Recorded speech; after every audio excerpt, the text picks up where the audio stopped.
Thanks very much for the organisers for having me. I'm just about getting over the irony of travelling 9,000 miles to be at a sustainable conference. But anyway, I'm just about there now. I'm enjoying my time. I teach industrial design, and I now run the course that I studied on, and have been at Northumbria now for 15 years teaching. I'm design director of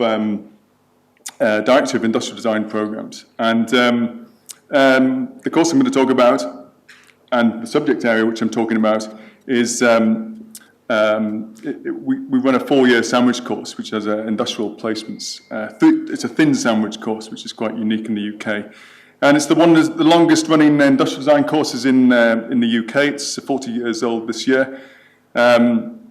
And there's a couple of notable graduates from the past, myself included, of course. Tim Brown, CEO of IDEO, and Sir Jonathan Ives.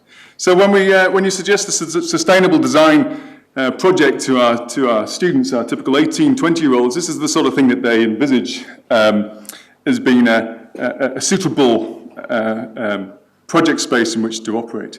And of course, this is just this is limited to their known world, and this is like just small incremental shifts of what they see around them. Nothing wrong with that, of course, and but probably, as we've been talking about in the last couple of days, it should be something of this order, where we've got paradox of a world that's got infinite information and knowledge sharing, yet our typical student intake has a very small inspirational world.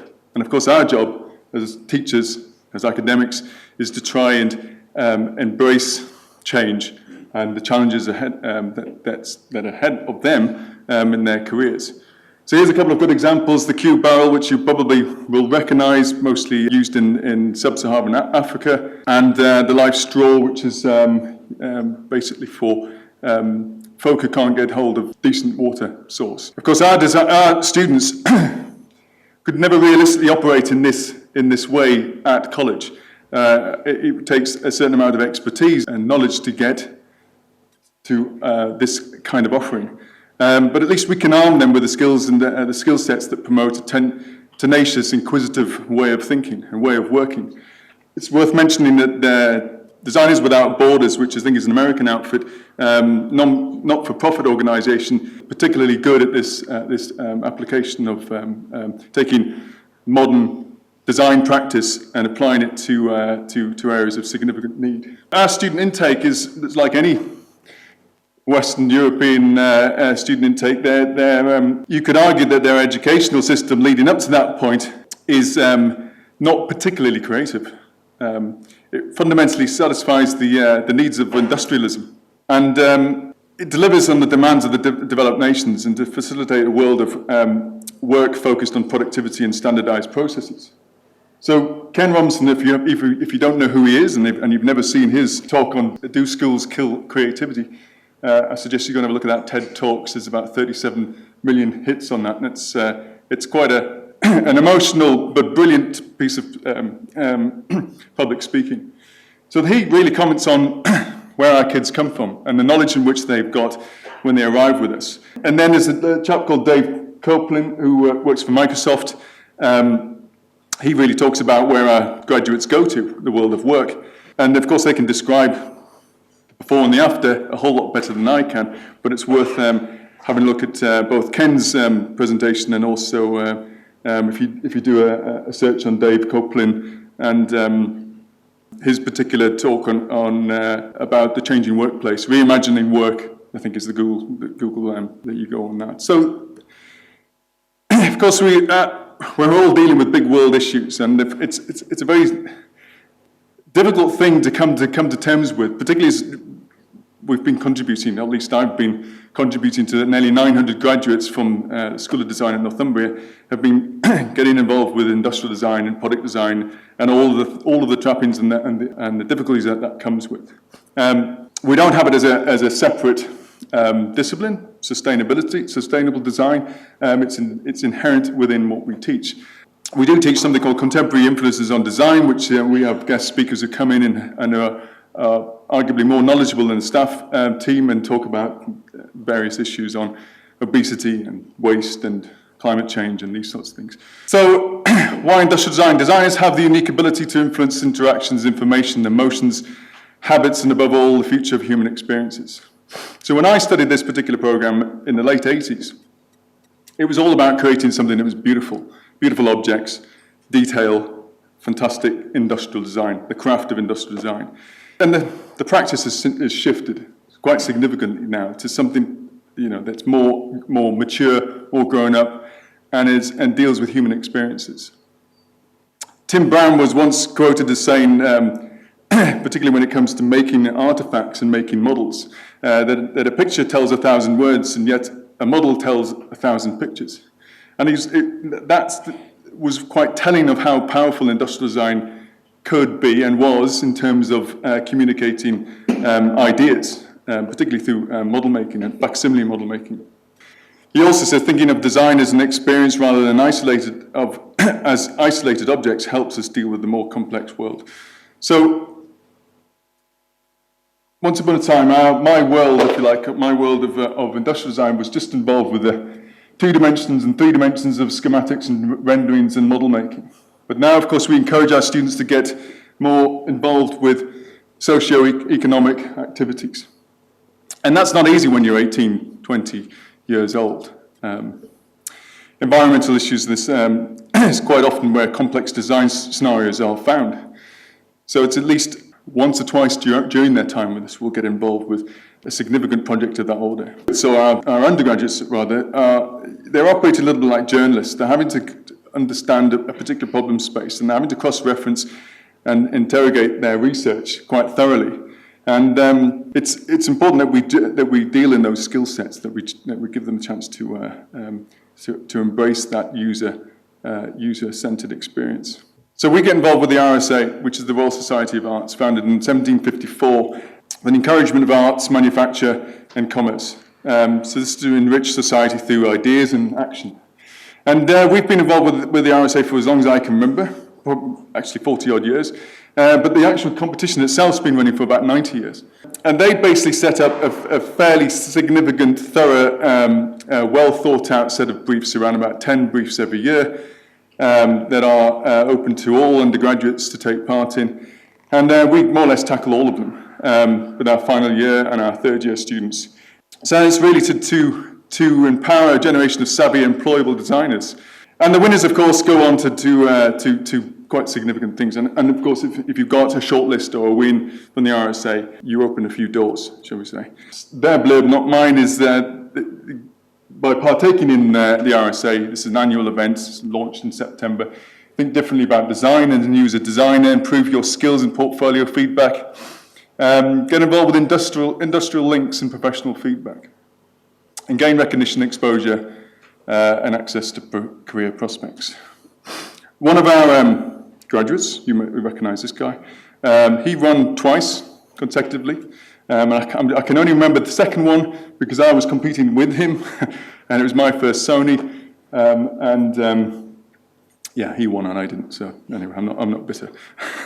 But anyway, he was presenting, albeit remotely, at the 90th celebrations in London, and it was quite something to be able to capture him for 5 minutes to talk to the bunch that were collected in London. This is really an example of empathy and how we use empathy in design to discover that unique selling point. And this is a talk from Brené Brown, who's an American scholar, author, and public speaker, works at the University of Houston, I think, and this is animated by Katie Davis.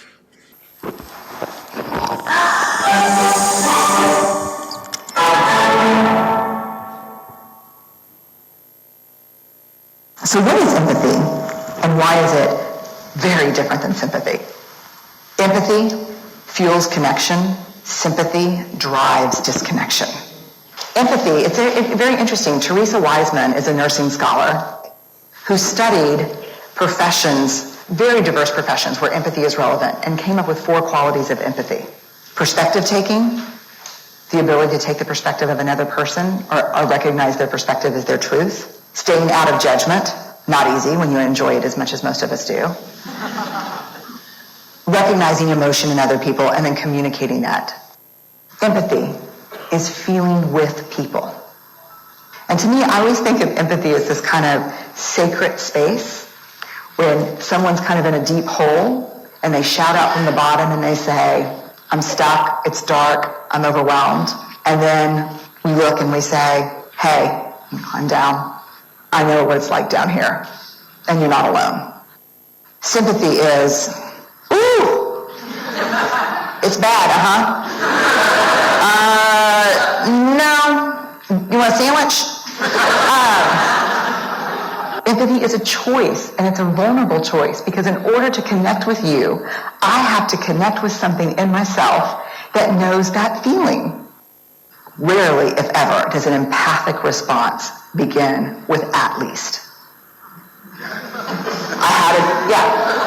And we do it all the time, because you know what? Someone just shared something with us that's incredibly painful, and we're trying to silver lining it. I don't think that's a verb, but I'm using it as one.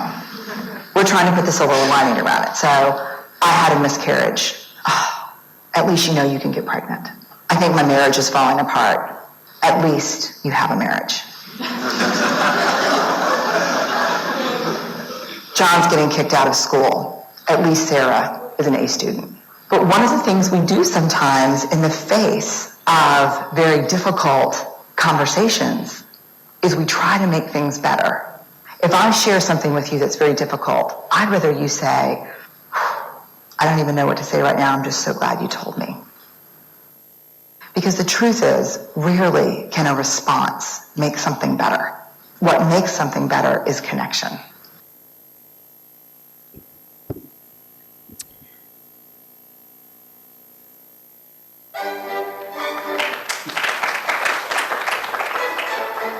Okay, I take no credit for that. That's quite a good little inspirational bit that gets our students kind of more thoroughly thinking about their project space.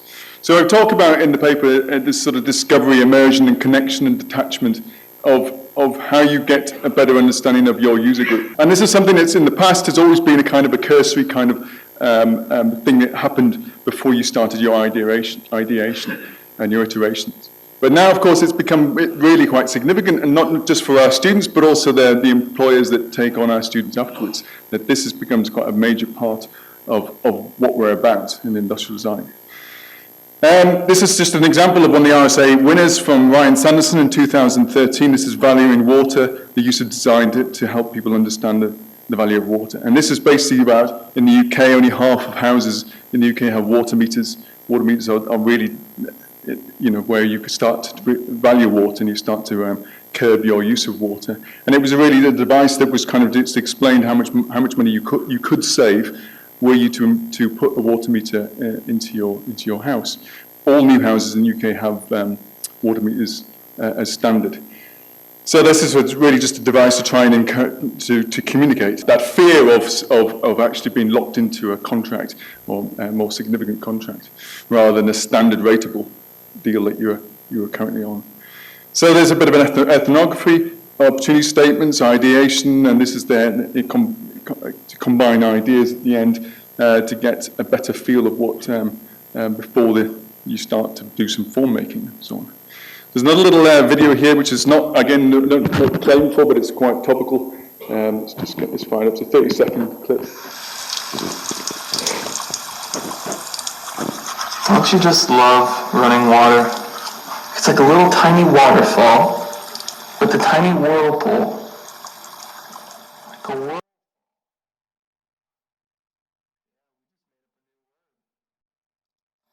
That happened. The moment using water becomes wasting water. Majesty. It gets weird. Get normal by visiting wastingwaterisweird.com. Okay, so that's a piece of work by Shelton Group, which is a communication firm in the UK, in the US, that deal with environmentals and energy sector. And I think it's it's quite typical of the type of work the type of output from our design consultancies that our graduates go and work for. And it's a really a bit of wit and charm, and we talked about that a couple of days. Well, in fact, yesterday I think it was. We talked about wit and charm being a very powerful tool to get the attention of your audience. So some of the projects, other projects that are used dealing with sustainability in water. This is the Plant Plus soap powder that was for, again, sub-Saharan Africans. And this was as a result of some focus groups that grey water is actually considered as a kind of a dirty thing, and is kind of wasted once you've had a shower and you've done your washing and your cleaning. But this was something that's like an extra plant extract that would have nutrients and phosphorus and nitrogen in it that through small behavioural change that your waste cleaning water, cleaning yourself, could be used to irrigate your vegetables and so on. Another project here by Lisa Hornsley last year. This is called Raksha, which I think means protection. Is that right?